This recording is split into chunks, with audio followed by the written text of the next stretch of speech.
Oke. Assalamualaikum warahmatullahi wabarakatuh.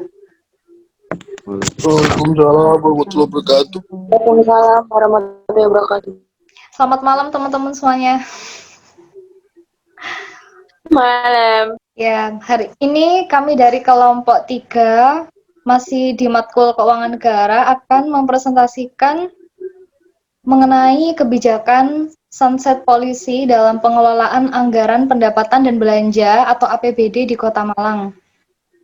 Adapun kelompok kami yaitu saya Nilana Dahudaya, ada Siska Rahmawati, Ainul Vidya, Rafdia Iftisyah, Yunita, Novia Dwi Putri Utami, dan Danang Wahyu. Jadi sunset policy ini adalah kebijakan di Kota Malang, di mana hampir mirip sama seperti pemutihan yang ada di Kota Surabaya, tapi tetap memiliki perbedaan sendiri mengenai implementasi dalam meningkatkan pengelolaan anggaran pendapatan dan belanja di Kota Malang sendiri. Untuk selanjutnya mengenai program khusus, yaitu program Sambat, Sistem Aplikasi Masyarakat Bertanya Terpadu di Kota Malang akan dijelaskan oleh Rafdia. Kepada waktu dan tempat saya persilahkan. Baik, terima kasih Mbak Nada. Di sini saya akan menjelaskan tentang program Sambat Sistem Aplikasi Masyarakat Bertanya Terpadu di Kota Malang.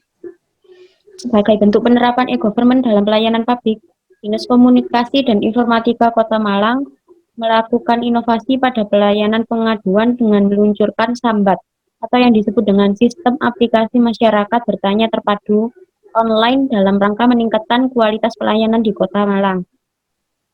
Sambat online dimulai diluncurkan pada bulan Mei tahun 2016 dengan diresmikan secara langsung oleh Wali Kota Malang. Untuk fasilitas dalam layanan Sambat online terbagi menjadi dua macam. Yang pertama yaitu melalui website sambatmalangkota.go.id dan yang kedua yaitu melalui SMS Gateway.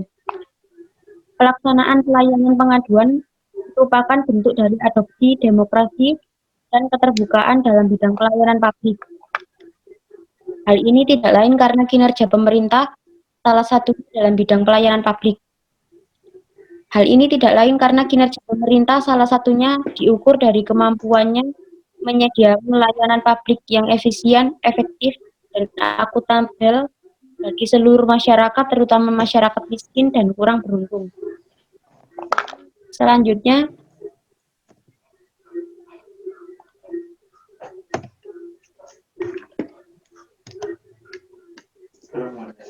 Mbak Nada naik slide selanjutnya.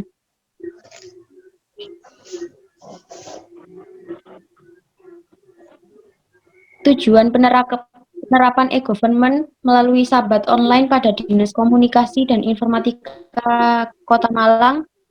Tujuan utama dari penerapan e-government yaitu terlaksananya penyelenggara pemerintah yang lebih mudah dengan adanya pemanfaatan teknologi komunikasi dan informasi. Sedangkan dalam pelaksanaan Sambat online memiliki tujuan yaitu menciptakan komunikasi dari dua arah dengan masyarakat. Dinas Komunikasi dan Informatika membuat wadah agar aspirasi, keluhan, kritik, dan saran masyarakat dapat ditampung dengan adanya Sambat online tersebut. Salah satu landasan hukum penerapan e-government di Kota Malang yakni Instruksi Presiden Nomor 3 Tahun 2003 tentang kebijakan dan strategi nasional pengembangan e-government.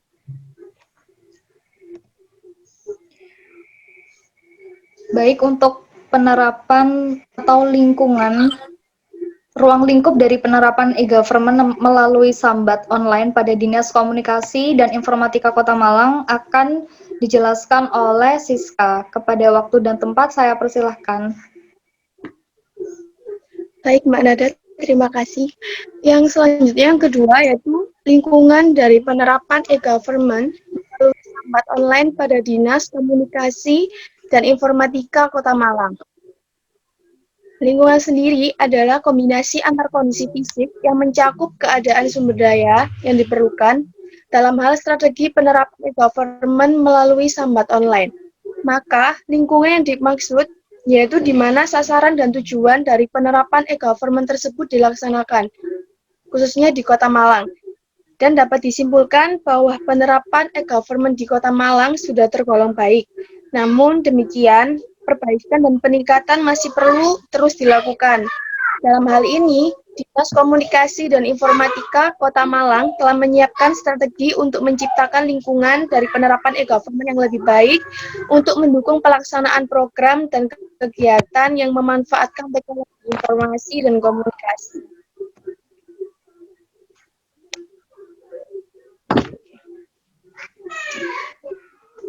Selanjutnya, penggunaan anggaran pendapatan belanja daerah atau APBD di Kota Malang. Kota Malang sendiri secara geografis terletak pada ketinggian 440 meter sampai dengan 667 meter di atas permukaan air laut dan berada di tengah-tengah wilayah Kabupaten Malang dengan luas wilayah 122 km persegi. Dalam hal kependudukan, Kota Malang sendiri memiliki tingkat heterogenitas yang tinggi dalam hal etnik, agama, serta bahasa. Sensus penduduk pada tahun 2010 menunjukkan bahwa penduduk Kota Malang sebanyak 820.234 jiwa dan rata-rata laju pertumbuhan penduduk setiap tahunnya 0,86%, dengan kepadatan penduduk 7.453 jiwa per kilometer persegi. Produk domestik regional bruto atau PDRB pada dasarnya merupakan jumlah nilai tambah yang dihasilkan oleh seluruh unit usaha dalam suatu daerah atau wilayah tertentu, atau merupakan jumlah nilai barang dan jasa akhir yang dihasilkan oleh seluruh unit ekonomi. Penduduk domestik regional bruto sendiri dipengaruhi oleh pengeluaran pemerintah atau government expenditure yang terdiri dari dana alokasi umum atau DAU, dana alokasi khusus, dana bagi hasil, dan pendapatan asli daerah.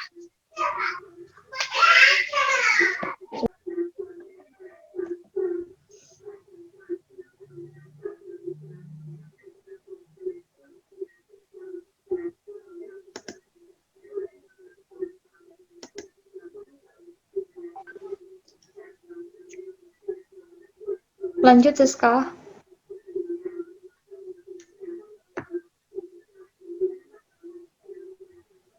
Baik, akan saya lanjut. Berikut berikut data yang akan kami lampirkan terutama pada rasio kemandirian keuangan daerah di Kota Malang tahun 2007 sampai 2011. Kota Malang dengan rasio kemandirian daerah rata-rata dalam 5 tahun terakhir yaitu tahun 2007 sampai 2011 yang mencapai 15,36% menginterpretasikan pola kemandirian yang masih instruktif. Pola hubungan instruktif yaitu peranan pemerintah pusat lebih dominan daripada kemandirian pemerintah daerah. Pola instruktif tersebut yang membuat ketergantungan pemerintah daerah Kota Malang dari sisi finansial terhadap pemerintah pusat masih sangat tinggi.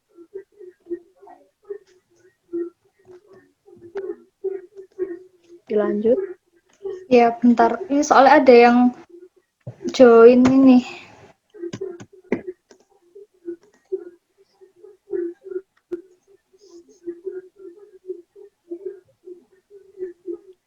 Selanjutnya dilihat dari rasio efektivitas keuangan daerah di Kota Malang pada tahun 2007 sampai 2011. Dipaparkan di tabel bahwa pada tahun 2007 dengan rasio efektivitas keuangan daerah Kota Malang yang mencapai 105,12% dapat dikatakan efektif. Sehingga dapat disimpulkan bahwa pada tahun 2007 Kota Malang dapat mengefektifkan realisasi PAD-nya yang bersumber dari pendapatan asli daerah, terutama pendapatan pajak, pendapatan retribusi, pendapatan hasil perusahaan milik daerah, dan hasil pengolahan kekayaan daerah yang dipisahkan, dan lain-lain PAD yang sah dengan baik. Pada tahun 2008, dengan rasio efektivitas keuangan daerah Kota Malang yang mencapai 101,45% termasuk dalam kategori efektif. Pada tahun 2010 dengan rasio 108,30% dapat dikatakan efektif juga. Terakhir pada tahun 2011 dengan rasio efektivitas 114,47% dapat dikatakan efektif juga. Sehingga dapat disimpulkan bahwa pada tahun 2011 Kota Malang masih dapat mengefektifkan realisasi PAD-nya yang bersumber dari pendapatan asli daerah, terutama pendapatan pajak, retribusi, pendapatan hasil perusahaan milik daerah, dan hasil pengolahan kekayaan daerah yang dipisahkan, dan lain-lain PAD yang sah dengan baik. Baik, untuk selanjutnya, mengenai keberhasilan Kota Malang dalam mengelola APBD Kota Malang akan dijelaskan oleh unit. Kepada waktu dan tempat saya persilahkan. Keberhasilan Kota Malang dalam mengelola APBD Kota Malang. PBB bisa disebut dengan pajak bumi dan bangunan, merupakan salah satu jenis pajak daerah yang dilaksanakannya diatur dalam Peraturan Undang-Undang Nomor 11 Tahun 2011 yang telah diubah menjadi Peraturan Daerah Nomor 7 Tahun 2015 tentang pajak bumi dan bangunan perkotaan. Pada berita acara serah terima dari KPP Malang Utara dan KPP nomor BA 11/miring WPJ 12/miring KP 01/2013 dan nomor BA 7/miring WPJ 12/miring KP 14 mendapatkan pelimpahan piutang PBB sebesar 100.348.875.252 rupiah. Dinas Pendapatan Daerah Kota Malang 2016.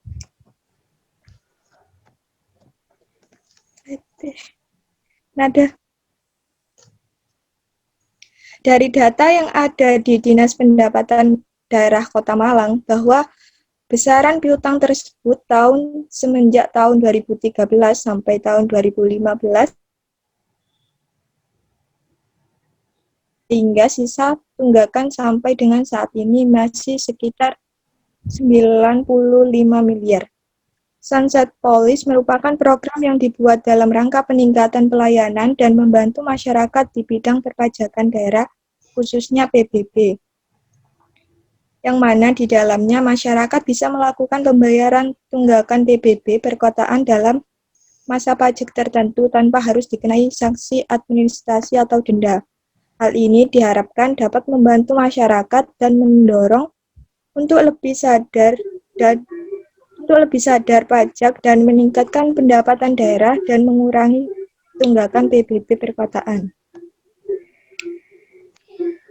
Untuk selanjutnya, kita akan memasuki tentang apa itu sebenarnya program Sunset Policy yang diterapkan di Kota Malang dan mampu memberikan perubahan dan peningkatan khususnya dalam APBD di Kota Malang akan dijelaskan oleh Ainul Vidya.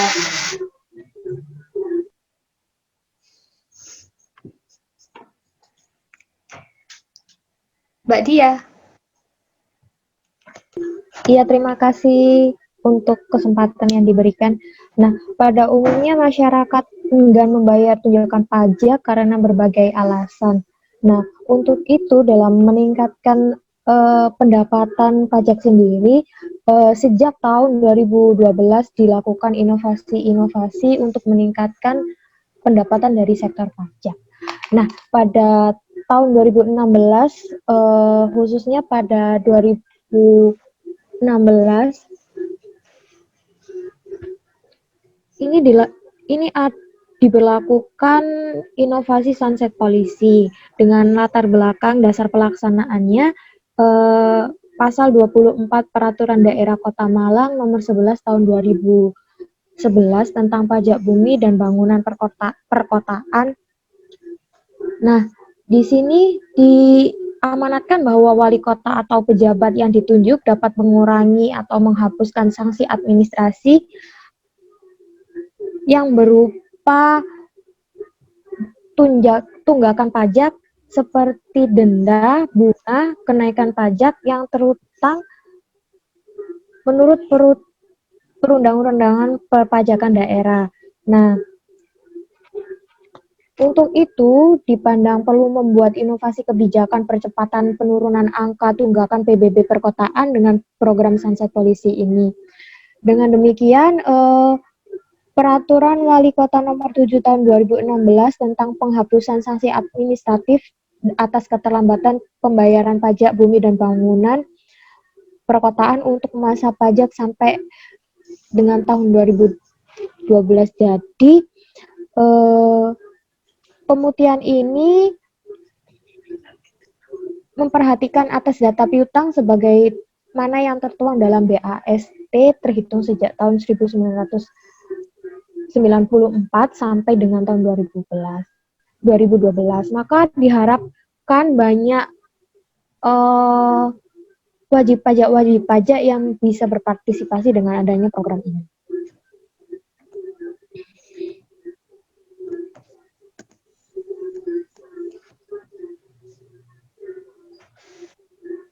Nah, program ini launching secara resmi oleh Wali Kota Malang, Bapak Haji Muhammad Anton pada tanggal 17 Agustus 2016 setelah hari ulang tahun kemerdekaan Republik Indonesia yang ke-71 di halaman depan Balai Kota Malang. Dan program ini berakhir selama 3 bulan. Program ini sendiri dilaksanakan untuk memperingati Hari Jadi Kota Malang. Jadi selain memperingati 17 Agustus ini, sebenarnya program ini dilakukan untuk memperingati Hari Jadi Kota Malang. Pelaksanaan Sunset Policy ini telah berjalan selama 3 bulan sampai 31 Oktober. Nah, ini mampu menghimpun dana sejumlah 1 miliar lebih. Jumlah pengajuan sejumlah 1,671 miliar dari 5.225 ketetapan pada 1.481 NUP. Nah, program Sunset Policy ini mampu menghimpun dana sejumlah 1,410 miliar dari 4.451 ketetapan pada 1.107 NUP. Berdasarkan data tersebut, tujuan dari program ini bisa dikatakan berhasil. Nah, dengan demikian, di tahun berikutnya program ini tetap dilakukan untuk meningkatkan pendapatan dari pajak itu sendiri. Khususnya pada pajak bumi dan bangunan.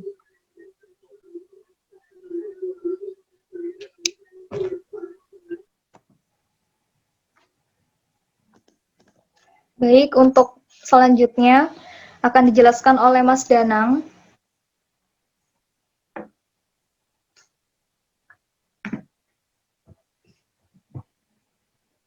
Mas Danang.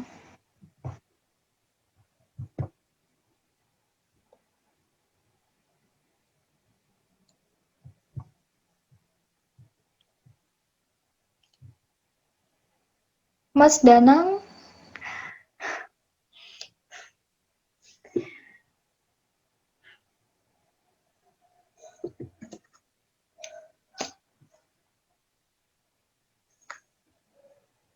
Mas Danang kemana ya?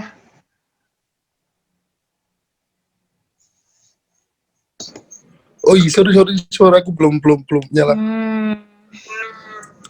Oke, Namun Mas. demikian, keberhasilan tersebut bukan berarti tidak ada permasalahan yang dihadapi. Salah satunya adalah masalah sosialisasi. Sebuah kebijakan harus melalui tahap sosialisasi supaya kebijakan tersebut dapat berjalan dengan baik. Apabila Sunset Policy ini merupakan program baru atau kebijakan baru dari pemerintah Kota Malang, dalam hal ini Dinas Pendapatan Daerah, maka sosialisasi mengenai program inovasi Sunset Policy pun telah dilakukan dengan berbagai macam cara, seperti 1. memberikan informasi atau jumpa pers dengan para wartawan media cetak. Wartawan media cetak tersebut berasal dari Radar Malang, Malang Post, Surya, Birawa, Bisnis Indonesia, Memo Arema, Malang Express. 2. Melakukan sosialisasi melalui media elektronik, yaitu dengan iklan di beberapa TV lokal, yaitu Batu TV, Malang TV, dan JTV. Siaran on air mensosialisasikan Sunset Police di beberapa radio lokal, yaitu RCB dan Kosmonita.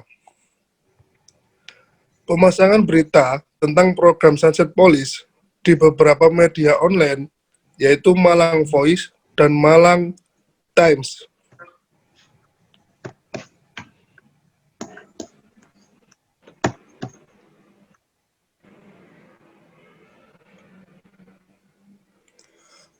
Yang keempat, pemasangan iklan bando, baliho, dan iklan melalui videotron di beberapa ruas jalan yang strategis di Kota Malang.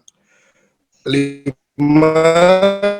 Membuat brosur yang diletakkan di Bank Jatim, setiap kecamatan dan beberapa cabang Bank Jatim. Yang keenam, spanduk di seluruh kantor kelurahan dan kantor kecamatan.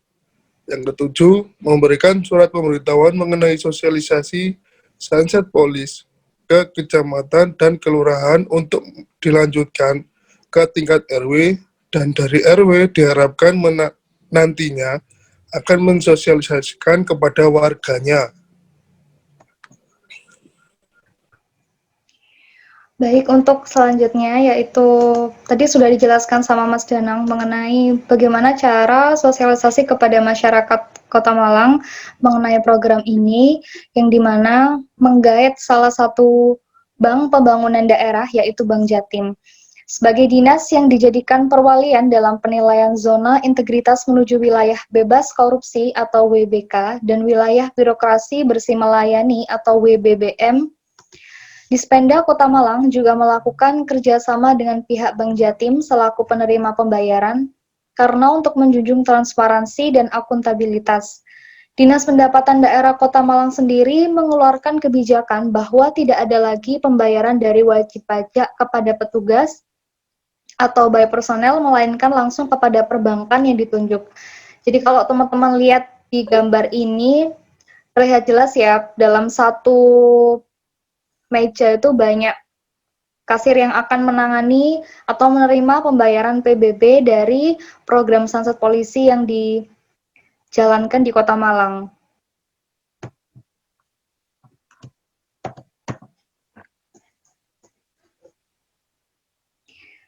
Namun, implementasi Sunset Policy ini sendiri tidak mungkin tidak ada kendala. Pasti akan menemui beberapa kendala yang di sini terbagi menjadi dua, yaitu kendala internal dan kendala eksternal.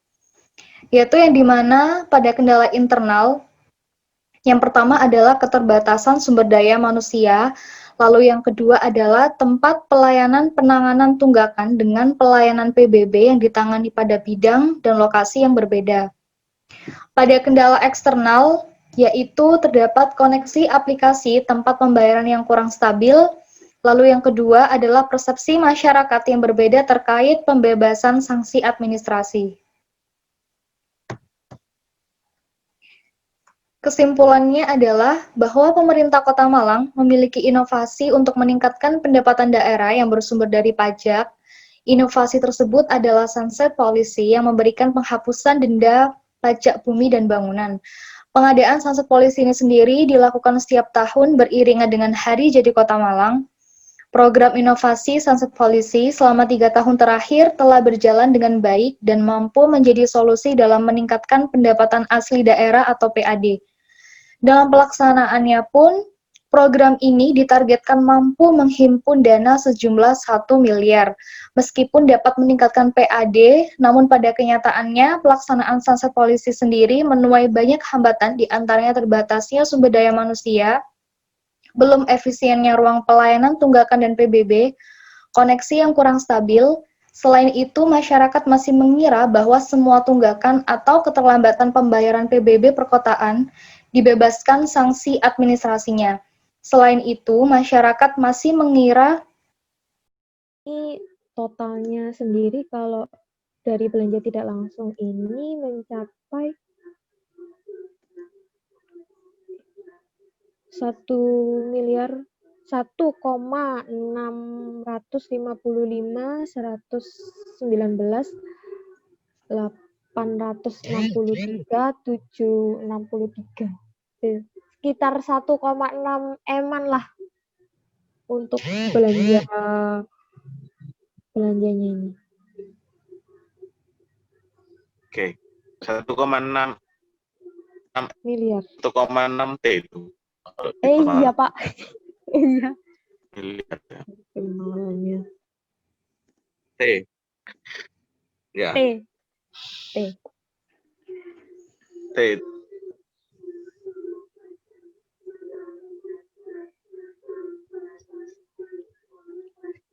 Ini kok lanjut rekaman lagi ya? iya Pak, gimana ya Pak? Tadi ke-record belum tadi? Sudah ke-record, tapi tadi kan mati Pak, tiba-tiba mati. Jadi ini saya coba record lagi. Semoga nanti pas saya benar-benar live tak cek, semoga masih ada rekamannya. Maksudnya dia kerekam gitu loh Pak Hendra. Iya. Oke. Nggak apa-apa ya, pas misal nanti Oke, kalau silakan. Yang memang nggak ada, nanti saya sama teman-teman kita presentasi lagi, cuman penjelasan kelompok aja, nanti saya edit sama yang ini. Oke. Silakan jawab. Ini ada sesi tanya jawab tak Pak Hendra? Sudah itu tadi ada satu pertanyaan. Oh begitu, sudah dijawab berarti ya? Mungkin ada pertanyaan lagi? Atau jawaban dari Vidya tadi gimana, Iva? Sudah jelas, Pak. Itu kira-kira di tahun berapakah belanjanya itu tadi? Pengeluaran belanja. Oh iya. Ini di tahun 2019, Mbak, dan ini berlaku untuk proyeksi anggaran di tahun 2020 juga.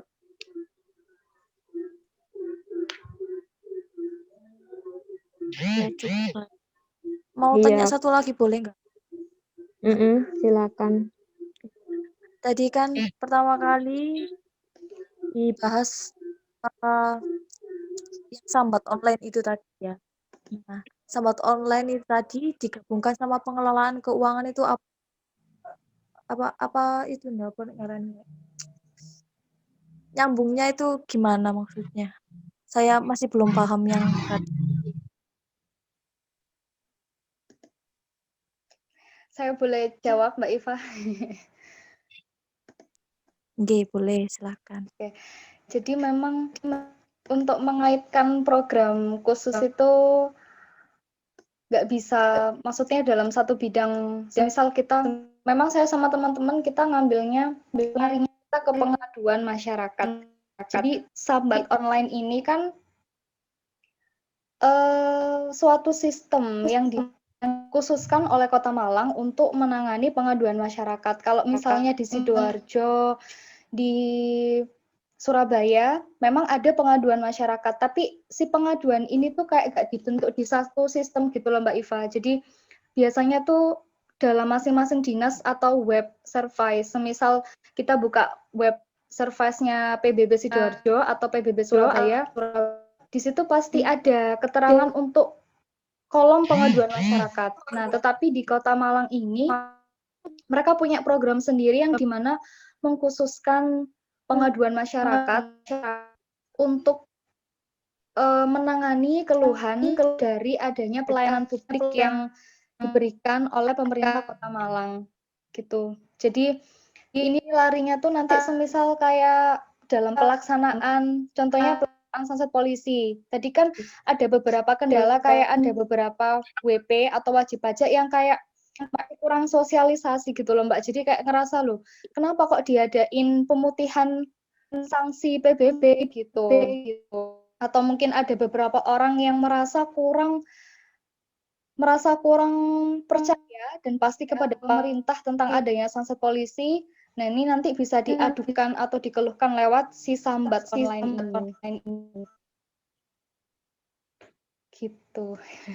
Ya, baik-baik.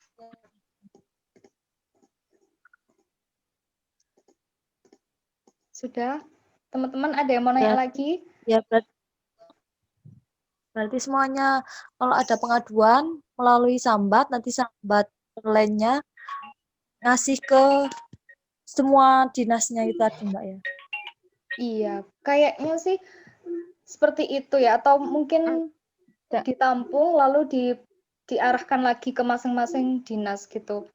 Jadi ada satu tempat atau satu bidang pelayanan yang memang menangani dari sambat online ini, dari pengaduan masyarakat yang dikeluhkan atas pelayanan publik yang diterima itu. Iya, Mbak. Iya, ini buatannya si Dinas Komunikasi dan Informatika, Mbak Iva. Iya, Mbak. Makasih Mbak Iva sudah tanya. Ya, makasih Mbak, sama-sama. Teman-teman ada yang mau menambahkan lagi atau mau masih bertanya?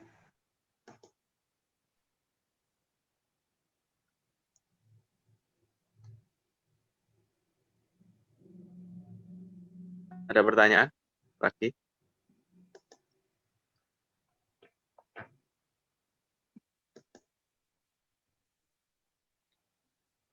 Kalau tidak ada, ditutup aja.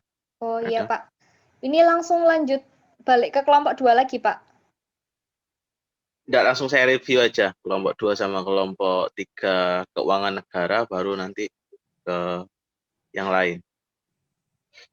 Ke mata kuliah administrasi pajak. Ini kan belum saya review yang kelompok 2 sama kelompok 3 barusan. Iya, berarti ini saya tutup dulu terus saya... Tutup diskusinya. Oh ya. Terus recordnya dimatikan. Iya Pak. Baik, terima kasih atas perhatian dan waktunya teman-teman untuk mendengarkan penjelasan dan presentasi dari kelompok 3 di mata kuliah keuangan negara mengenai kebijakan sunset polisi dalam pengelolaan anggaran pendapatan dan belanja APBD di Kota Malang. Sampai di sini, terima kasih. Wassalamualaikum warahmatullahi wabarakatuh. Waalaikumsalam warahmatullahi wabarakatuh.